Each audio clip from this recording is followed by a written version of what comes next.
बंधुप्रेम असावे तर असे. नमस्कार मंडळी, स्वागत आहे तुझे माझ्या मिनी ब्लॉगवरती. तर सकाळ सकाळ गणपती बाप्पा मोरया बोलून आजच्या दिवशीची सुरुवात झाली, कारण आज होता मंगळवार.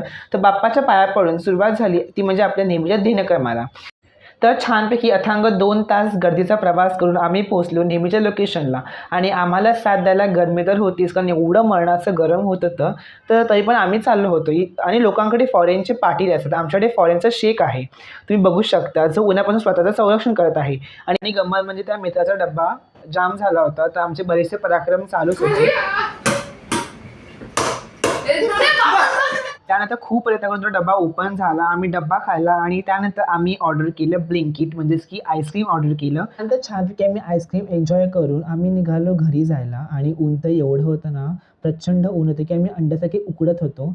नंतर स्टेशनला जाऊन आम्ही ट्रेनची वाट बघत होतो. तेवढ्यात आमचा एक नवीन मित्र झाला. आम्ही त्याच्याशी थोडा टाईमपास करत असतानाच आमची ट्रेन आली. आणि आजही आम्ही एक्सप्रेसनेच प्रवास करणार होतो, त्यामुळे नेहमीप्रमाणे अपर सीट भेटून आम्ही जो गड जिंकल्याचा आनंद साजरा केला आहे ना, तर आता खूपच मज्जा आली. आणि आम्ही लोक इथे टाईमपास तर करतच होतो, कारण खूप गरम होत होतं. आणि इथे ना आमचे सगळ्यांचे वेगळ्या सीट्स होत्या. आणि ना इथे 2 भाऊ होते, जे की एकदम शांतपणे झोपले होते, एकमेकांना सहारा देत.